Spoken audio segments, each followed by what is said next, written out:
Warning: the following arts and crafts tutorial involves the use of sharp tools and methods which require adult supervision, as well as methods which may not apply to dismantling all figures.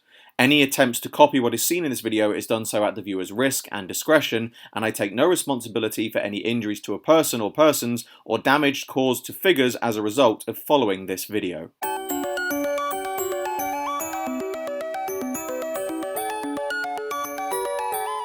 Hello everyone and welcome to another How to Do, and today I'm going to be showing you how to do something which I often get asked a lot about: how to take apart figures. However, as you would have seen in the intro, there are a couple of things that I do just need to go over before you do this, and I urge anyone watching this video to dismantle figures, please listen to this because it is extremely important, because otherwise you could end up damaging your figures. So the bottom line is no two figures come away in the same way. They're all made slightly differently, they're all fixed slightly differently, and so what works on one figure will not necessarily work on others. So what you're about to see in this video works on the style of figure, i.e. a third Doctor, as you can see here, but may not necessarily work on other figures. So what you see in this video, try on other figures at your own risk. Another point I would like to make that I forgot to mention in this video is that I cannot, nor do I have any plans to do videos on how to dismantle specific figures. No two figures go together or come apart exactly the same. If I did do a video on specific figures, then it would not only be incredibly time consuming, but also costly, as I may not have the specific figures spare and would possibly otherwise not buy them anyway, which would mean it's a waste of funds. Please do not ask me to do a video on or give tips on how to take apart specific figures. This video is a guide to how figures generally go together, and providing you use common sense, it is not difficult to work out how other figures may come apart. So the reason I've chosen a third Doctor is because in my experience these are the figures that tend to come apart the easiest, and so if you are planning on working about how to take apart figures, I would suggest using a third Doctor first, a spare third Doctor, because it does come apart easier than some other ones, or alternatively a fourth Doctor which uses a third Doctor body, as there's been some of those. So as you can see, there's already some bits missing off this, because what I've done is I've already soaked this in boiling water using the boil and pop method, which I'm not going to show in this video because I've already done another video on it. So if you want to know how that works, go and check that one out. But what's happened is I've soaked this in boiling water, it's softened it up, I've been able to remove the head and the hands, and now, whilst it's still soft, I am going to remove all the other parts of it. Now you can see already that the hot water has loosened the coat and enabled me to open it up and already come off. And you might find as well, you can see here, there's parts here where the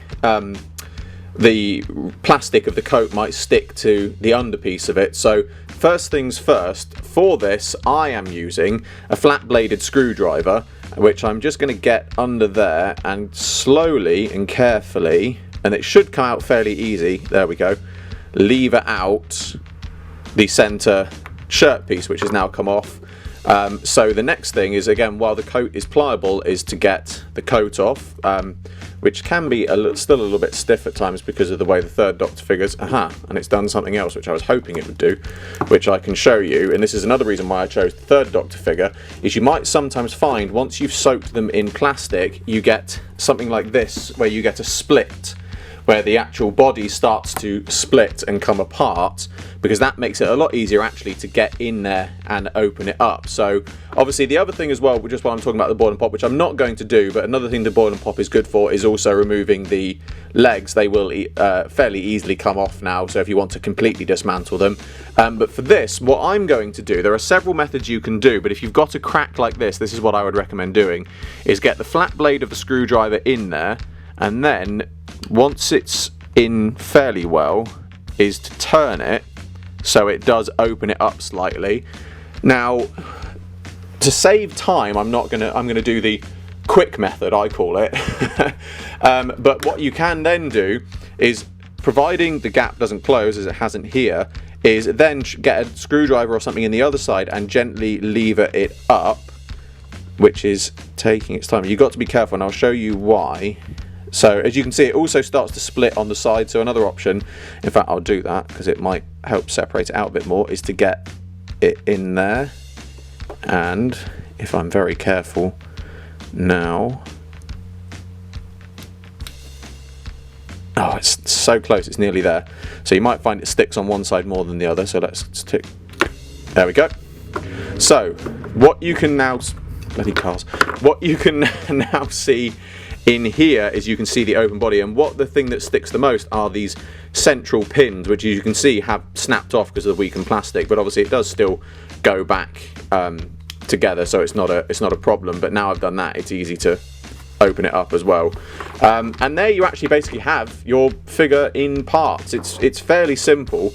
Now the one thing that I'm going to also mention in this video, which I don't tend to do but it does work, another option is to drill a hole on this side and on that side, which is another way that if you can't get a crack in here, it's another good way to get a crack in order to get through the central piece. Because the other thing that you might notice is on the lower piece you can see that there is actually a lipped edge here, and the problem is that's where the glue is, so you might find at times that's the bit that sticks the most. If not the central pieces, then those are the bits that stick the most. So that's really all there is to it in terms of getting a third Doctor figure apart. But as I said, it varies from figure to figure, and there is no single good way of doing it. But most figures are sort of made up of the same parts, i.e. a legs, the torso piece, a coat, arms, etc. So they will come apart in a similar manner. However, they do not all come apart in this same way. So again, just to cover myself, if you are going to try doing this with a figure that's not a third Doctor, or even with a third Doctor, you are doing so at your own risk. I will not take any responsibility for any damages caused to any figures that are done by following what is seen in this video. I am simply showing you how to do it. If you decide to do it or not, that is the risk that you take yourselves. I apologise if that sounds harsh, but I do have to cover myself here, because I don't want to get people following this and then coming to me saying I've damaged my figures because I did what you told me to do. So I'm not telling you what to do, I am showing you. It is up to you whether you decide to do it or not. But that brings to a close another How To Do. As always, I hope you all enjoyed this video. Like, favorite, subscribe, share, it really helps me out a lot. Be sure to go to the description below for a link to my Patreon. I'm doing my very first figure animation and you can get involved. There's exclusive content and rewards for those who do so, and funding my Patreon in any way gets your name at the end of my videos. I salute you all, and I will see you with another video very soon.